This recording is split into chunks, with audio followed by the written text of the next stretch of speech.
have the protocole honor to d'accompagner son welcome His Excellence. Au nom de Excellency l'Assemblée Emmanuel générale, j'ai l'honneur Macron, de souhaiter la bienvenue President à son of the French Excellence Republic, Emmanuel and to Macron, invite président de him la to République address the française. Assembly. Et je l'invite à présent à prendre la parole devant l'Assemblée.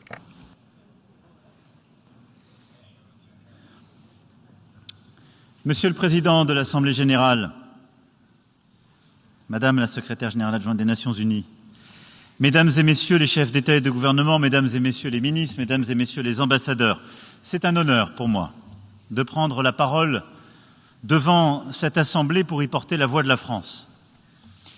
Et à cet instant, je pense à ceux qui se sont battus dans mon pays, mais également partout dans le monde, pour que précisément la France soit libre. À ceux aussi qui ont estimé que le destin de l'Europe ne pouvait leur être indifférent en d'autres temps. Et celles-là et ceux-là, qu'ils viennent d'Afrique, d'Asie, d'Océanie ou d'Amérique, parce qu'une part de leur liberté comme de l'avenir du monde s'y jouait. Je pense à ceux qui ont écrit notre charte et bâti les murs de cette organisation pour conjurer le pire, une fois celui-ci advenu à 2 reprises au XXe siècle, infligeant à l'humanité tout entière d'indicibles souffrances. N'oublions jamais cette dette. Elle sert les intérêts de tous nos pays et nous montre le chemin de la paix. Elle nous rappelle qu'il n'est d'autre centre de pouvoir légitime et durable que celui que les nations décident souverainement en s'unissant. Elle nous dit que l'universalité de notre organisation n'est au service d'aucune hégémonie, d'aucune oligarchie géopolitique. Or, cet héritage, notre organisation, tout comme d'ailleurs nos choix en tant que nation, sont aujourd'hui confrontés à une alternative. Nous avons aujourd'hui à faire un choix simple au fond, celui de la guerre ou de la paix. Le 24 février dernier, la Russie, membre permanent du Conseil de sécurité, a rompu, par un acte d'agression, d'invasion et d'annexion, notre sécurité collective. Elle a délibérément violé la Charte des Nations unies et le principe d'égalité souveraine des États. Dès le 16 mars, la Cour internationale de justice a déclaré l'agression russe illégale et a exigé le retrait de la Russie. La Russie a décidé, ce faisant, d'ouvrir la voie à d'autres guerres d'annexion, aujourd'hui en Europe, mais peut-être demain en Asie, en Afrique ou en Amérique latine. On peut dire tout ce qu'on veut aujourd'hui. J'entends nombre de débats, j'ai entendu nombre de prises de parole. Il est une chose sûre et certaine. Au moment où je vous parle, il y a des troupes russes en Ukraine. Et à ma connaissance, il n'y a pas de troupes ukrainiennes en Russie. C'est un état de fait. Et nous devons tous le regarder.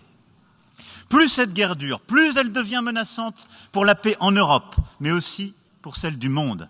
Elle nous conduit vers une conflictualité élargie, permanente, où la souveraineté et la sécurité de chacun ne dépendent plus que de rapports de force, de taille des armées, de la solidité des alliances ou des intentions des groupes armés et des milices.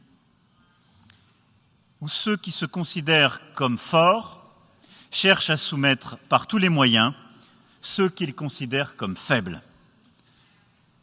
Ce à quoi nous assistons depuis le 24 février dernier est un retour à l'âge des impérialismes et des colonies. La France le refuse et recherchera obstinément la paix. Là-dessus, notre position est claire et c'est au service de cette position que j'assume le dialogue conduit avec la Russie dès avant le déclenchement de la guerre, tout au long des derniers mois, et que je continuerai de l'assumer. Car c'est ainsi qu'ensemble nous rechercherons la paix. La recherche de la paix par les initiatives prises au cours des années et des mois qui ont précédé le conflit pour l'éviter, la recherche de la paix depuis le 24 février, par le soutien humanitaire, économique et militaire que nous apportons au peuple ukrainien pour exercer son droit de légitime défense et préserver sa liberté. La recherche de la paix par notre condamnation de l'invasion d'un État souverain, de la violation des principes de notre sécurité collective, des crimes de guerre commis par la Russie sur le sol ukrainien et par notre refus de l'impunité. La justice internationale devra établir les crimes et juger les coupables. La recherche de la paix, enfin, par notre volonté d'endiguer l'extension géographique et d'intensité de la guerre. Il nous incombe à cet égard de soutenir les efforts de l'Agence internationale de l'énergie atomique pour prévenir les conséquences de la guerre sur la sûreté et la sécurité nucléaire, comme nous le ferons demain aux côtés des Ukrainiens dont la souveraineté sur leurs centrales ne saurait être discutée. Nous avons obtenu qu'une mission de l'agence se rende sur le terrain et établisse un rapport de façon indépendante. Travaillons ensemble pour prévenir le risque d'un accident dont les conséquences seraient dévastatrices. Nous savons tous, ici, que seul un accord respectant le droit international permettra de rétablir la paix. Une négociation ne sera possible que si, souverainement, l'Ukraine le veut et la Russie l'accepte de bonne foi. Nous savons tous aussi qu'une négociation n'aboutira que si la souveraineté de l'Ukraine est respectée, son territoire libéré, sa sécurité protégée. La Russie doit maintenant entendre qu'elle ne saurait imposer quelque volonté par des moyens militaires, même en y adjoignant avec cynisme des simulacres de référendum dans des territoires bombardés et désormais occupés. Il incombe aux membres du Conseil de sécurité de le dire haut et clair, et aux membres de cette Assemblée de nous soutenir sur ce chemin de la paix. J'appelle à cette tribune les membres des Nations Unies à agir pour que la Russie renonce au choix de la guerre, en mesure le coût pour elle-même et pour nous tous, et mette un terme à son agression. Il ne s'agit pas ici de choisir un camp entre l'Est et l'Ouest, ni entre le Nord et le Sud. Il s'agit de la responsabilité de tous ceux qui sont attachés au respect de la Charte et à notre bien le plus précieux, la paix. Car au-delà de la guerre, c'est un risque de division du monde qui se joue en raison des conséquences directes et indirectes du conflit. Je sais qu'ici, dans cette Assemblée, beaucoup nourrissent un sentiment d'injustice face aux conséquences énergétiques, alimentaires, économiques, dramatiques de la guerre menée par la Russie. Je sais aussi que certains pays, ici représentés, sont restés dans une forme de neutralité à l'égard de cette guerre. Mais je veux vous le dire avec la plus grande des nettetés aujourd'hui. Qui voudrait mimer le combat des non-alignés en refusant de s'exprimer clairement, se trompe et prend une responsabilité historique. Le combat des non-alignés, c'était un combat pour la paix. Le combat des non-alignés, c'était un combat au service de la souveraineté des États, pour l'intégrité territoriale de chacun. Le combat des non-alignés, c'est ceux-là. Ceux qui se taisent aujourd'hui servent, malgré eux, ou secrètement, avec une certaine complicité, la cause d'un nouvel impérialisme, d'un cynisme contemporain qui désagrège notre ordre international, sans lequel la paix n'est possible. La Russie s'emploie à installer l'idée, aujourd'hui, d'un double standard. Mais la guerre en Ukraine ne doit être un conflit indifférent pour personne. Elle est proche pour les Européens, qui ont choisi de soutenir l'Ukraine sans entrer en guerre avec la Russie. Elle est plus lointaine pour beaucoup d'entre vous, mais nous en avons tous les conséquences directes et nous avons tous un rôle à jouer pour y mettre un terme, car nous en payons tous le prix. Par ses fondements mêmes, Cette guerre lancée par la Russie bafoue les principes au cœur de notre organisation, bafoue les principes du seul ordre international possible, le seul à pouvoir garantir la paix, c'est-à-dire le respect de la souveraineté nationale et de l'intangibilité des frontières. À cet égard, ne confondant pas causes et conséquences, qui peut ici défendre l'idée que l'invasion de l'Ukraine ne justifiait aucune sanction? Lequel d'entre vous pourrait considérer que le jour où quelque chose de semblable, fait par un voisin plus puissant, lui arrivait, le silence de la région et du monde serait la meilleure des réponses? Qui peut le soutenir? Qui peut croire qu'il suffirait que la Russie remporte cette guerre pour que nous passions à autre chose? Personne. L'impérialisme contemporain n'est pas européen ou occidental.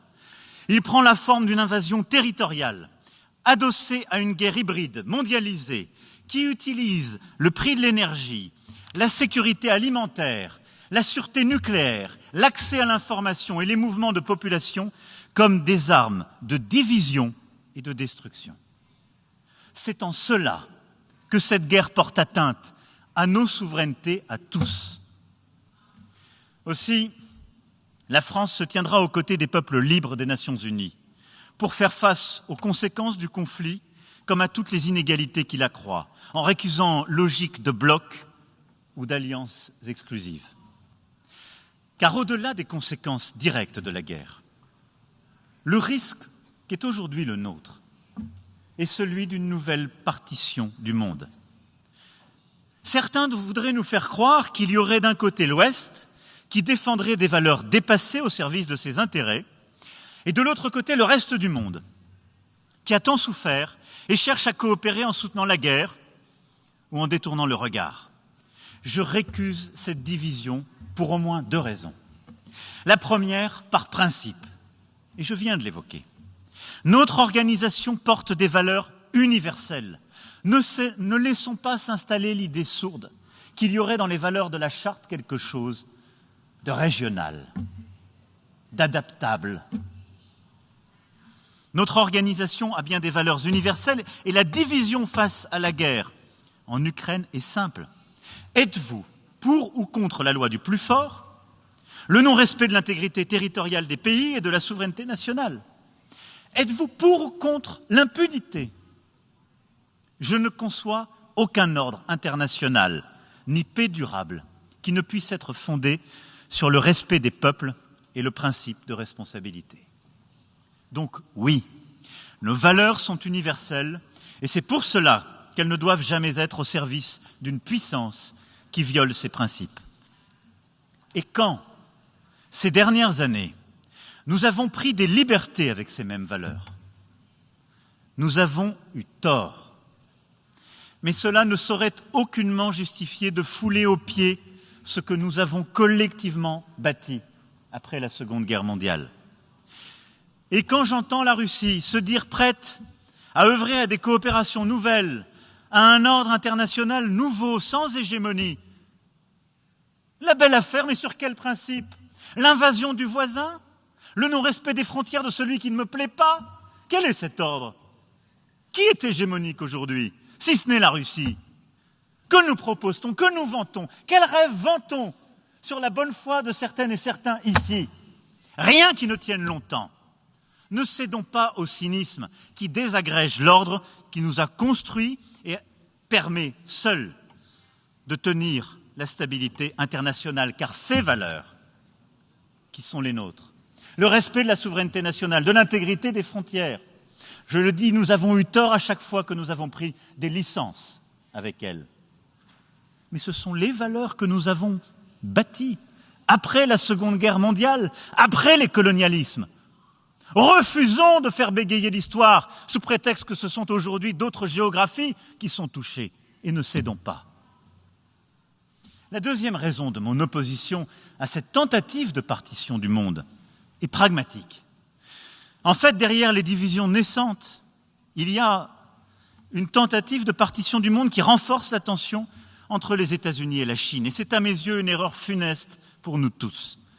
Car ce ne serait pas une nouvelle guerre froide. Plusieurs puissances de désordre et de déséquilibre jouent de cette période pour multiplier les conflits régionaux, reprendre le chemin de la prolifération nucléaire et faire reculer la sécurité collective.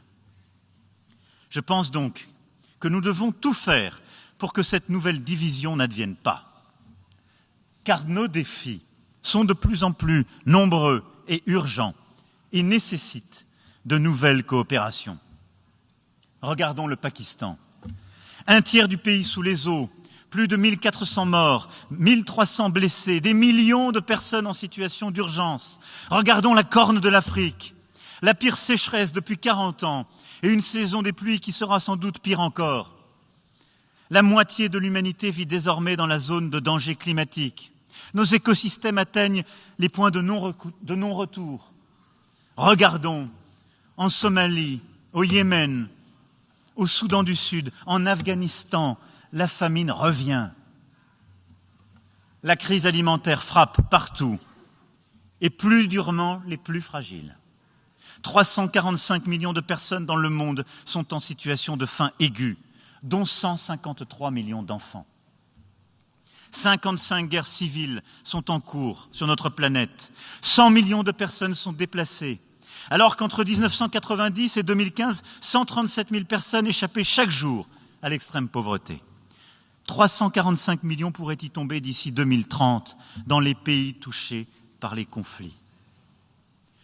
Face aux crises, au dérèglement climatique, à la pandémie, à la montée des prix de l'alimentation, les plus vulnérables sont toujours les plus touchés. Les menaces sont toujours là, en plus de tout cela.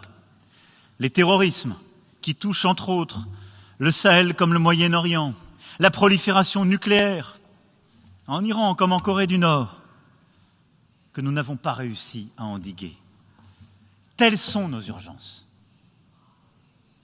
Et à la cavalcade, la description que je viens d'en faire n'est pas exhaustive, mais elles sont à chaque fois ou le résultat des défaillances profondes de notre système international qui a su accompagner les bénéfices de la mondialisation, mais n'a pas su endiguer ces fractures, ces menaces, ces déséquilibres, ou la conséquence de nos divisions entre nous. Notre responsabilité commune est plutôt d'œuvrer pour aider les plus fragiles et les plus touchés à faire face à tous ces défis. Narendra Modi, le Premier ministre de l'Inde, a eu raison de le dire. L'heure n'est pas à la guerre. Elle n'est ni à la revanche contre l'Occident, ni à l'opposition de l'Ouest contre le reste. Elle est au sursaut collectif de nos pays souverains et égaux face aux défis contemporains. C'est pourquoi il est urgent de bâtir un nouveau contrat entre le Nord et le Sud, un contrat efficace et respectueux pour l'alimentation, pour le climat et la biodiversité, pour l'éducation. Le temps n'est plus aux logiques de blocs, mais à la construction de coalitions d'actions concrètes, permettant de concilier intérêts légitimes et biens communs. Face à la crise alimentaire mondiale, la France a d'ores et déjà doublé ses financements au programme alimentaire mondial. Nous avons bâti, avec l'Union européenne, les corridors de solidarité qui ont permis d'évacuer plus de 10 millions de tonnes de céréales par la voie terrestre depuis le printemps dernier.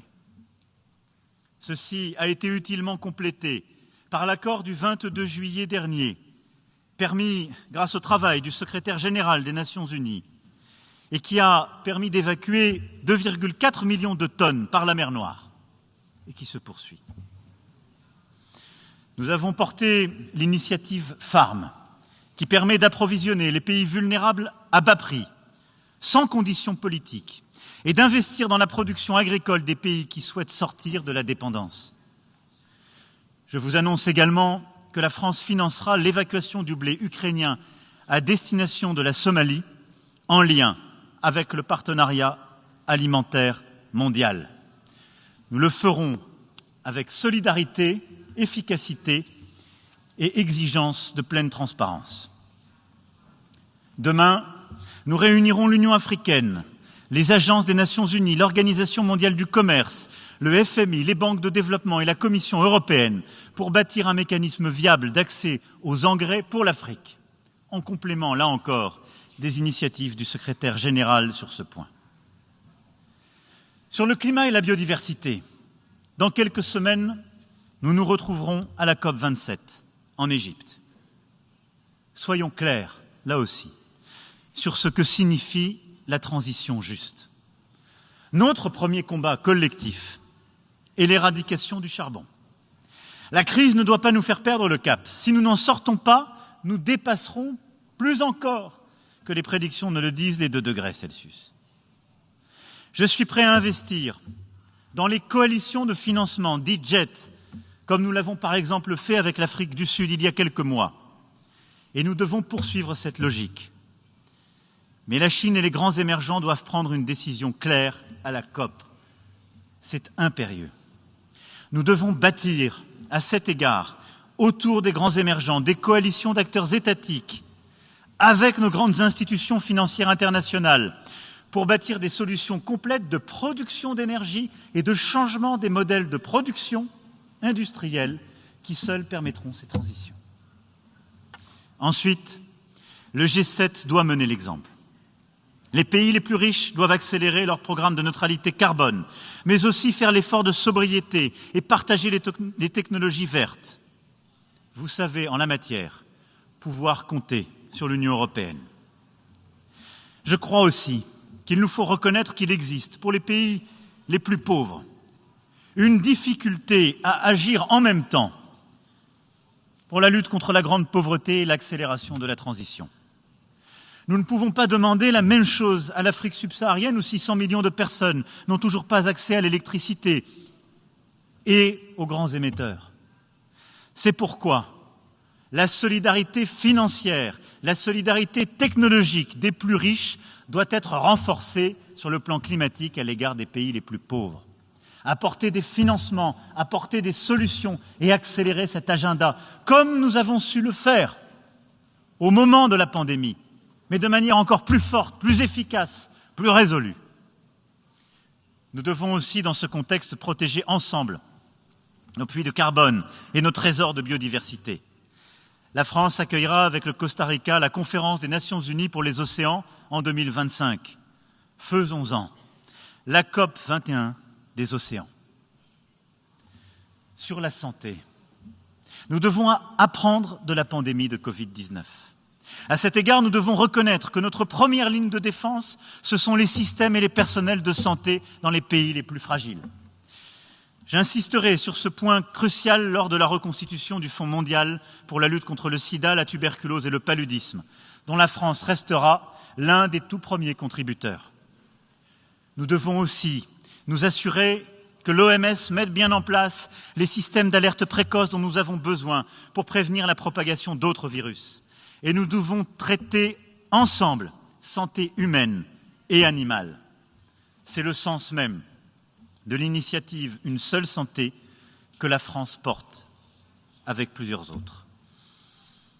Comme nous le faisons avec le Partenariat mondial pour l'éducation, poursuivons nos efforts pour que les enfants aillent à l'école après une pandémie qui les en a privés. C'est lutter à la source contre toutes les inégalités et travailler pour notre avenir à tous. Vous le voyez sur tous ces sujets, c'est plus de coopération, ce sont des partenariats d'acteurs entre l'Ouest et le Sud, entre le Nord et le Sud qu'il faut développer. C'est plus d'engagement de nos grandes institutions. Tout cela, c'est l'inverse d'une division qu'on veut installer. Qui, pendant la pandémie, était là? Qui propose des financements face à la transition climatique? Pas ceux qui, aujourd'hui, vous proposent un nouvel ordre international et qui n'avaient pas de vaccin qui marche et qui ont été peu solidaires et qui n'apportent rien face au climat. Face à tous ces défis, qui sont les nôtres collectivement, nous devons être plus solidaires, coopérer davantage, mais en aucun cas céder à des sirènes qui ne mènent nulle part. Pour y arriver, nous devons aussi être lucides sur la situation des pays les plus pauvres et des pays à revenus intermédiaires. Qu'ils soient en Afrique, sur le continent sud-américain, en Asie ou dans le Pacifique. La pandémie a encore accru les inégalités. La guerre et ses conséquences accroît les difficultés pour nombre de ces pays. Le G20 doit donc impérativement tenir l'objectif qu'il s'est donné l'an dernier, de mobiliser 100 milliards de dollars à partir des droits de tirage spéciaux. Mais nous devons aller plus loin et plus fort. D'abord, sur la base de ces émissions de droits de tirage spéciaux du FMI, nous devons mettre en œuvre ce à quoi nous nous sommes engagés. Tant de pays, en particulier en Afrique, n'ont pas encore vu cet argent. Et nous ne pouvons plus leur expliquer que tel Parlement bloque, que telle règle l'empêche. C'est impossible. Nous arriverons trop tard. Mais nous devons aller plus loin, car la difficulté est encore plus grande. Il nous faut donc passer à 30% de réallocation de nos droits de tirage au profit des pays africains les plus exposés et des pays les plus pauvres partout sur la planète. Et nous devons, avec la Banque mondiale et le Fonds monétaire international, réengager nos dispositifs qui ne sont plus adaptés au contexte actuel. Les règles que nous appliquons aujourd'hui sont les règles des années 80. La situation de notre planète, post-Covid-19, avec une accélération du dérèglement climatique et d'un effondrement de la biodiversité, et en raison des déséquilibres créés par la guerre, accroît nos exigences de solidarité. Il nous faut un nouveau pacte financier avec le Sud. Voilà notre vraie ligne de front, celle qui doit nous rassembler, non pas contre un ennemi commun, non pas contre des histoires fausses ou des révisions historiques, mais pour la planète que nous habitons tous et pour l'égalité des chances à l'échelle de l'humanité. Ce combat, c'est le nôtre, c'est celui qui nous réunit tous. Il suppose simplement de faire un peu plus d'efforts, de tenir nos accords, d'être exigeants et respectueux les uns avec les autres. Mais ce combat, qui est le vrai, si nous ne sommes pas capables de le mener ensemble, sera la source de toutes les fractures et les conflits à venir. J'invite tous ceux qui veulent bâtir avec nous ce nouveau contrat à venir au Forum de Paris pour la paix le 11 novembre prochain pour préparer le G20 de Bali et avancer ensemble, sans jamais renoncer aux valeurs qui nous sont communes et aux principes qui nous guident. Allons à l'essentiel. Ne nous résignons pas à la fragmentation du monde et à la montée des menaces à la paix. Ne permettons pas que les crises s'additionnent, que les conflits sans solution se multiplient et que prolifèrent les armes de destruction massive. Ce sont autant de risques que nous ne pourrons plus maîtriser à l'avenir sans associer les puissances régionales les plus directement concernées. C'est précisément ce travail d'association des puissances régionales que nous voulons faire au Moyen-Orient, en assurant le suivi de la conférence de Bagdad que nous avons tenue en 2019, pour la stabilité de l'Irak, pour celle du Liban et de toute la région. Les membres du P5 ne sont plus les seuls à avoir leur mot à dire. Et s'ils l'ont, et ils l'ont incontestablement, cela ne peut désormais fonctionner que si nous sommes capables d'œuvrer plus largement au consensus international nécessaire à la paix. C'est pourquoi je souhaite que nous engagions enfin la réforme du Conseil de sécurité afin qu'il soit plus représentatif, accueille de nouveaux membres permanents et reste capable de jouer tout son rôle en limitant le recours au droit de veto en cas de crime de masse. Ce qu'il nous faut faire ensemble, c'est bâtir la paix et l'ordre international contemporain au service des objectifs de notre charte. Sur ce chemin, les Nations unies pourront indéfectiblement compter sur la France. Sur ce chemin, chaque pays ici présent pourra indéfectiblement compter sur la France. Je vous remercie.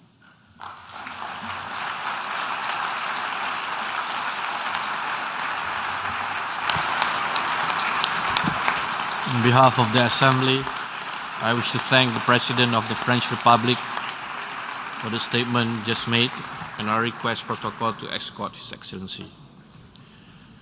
We have heard the last speaker for this meeting. The fifth plenary meeting will continue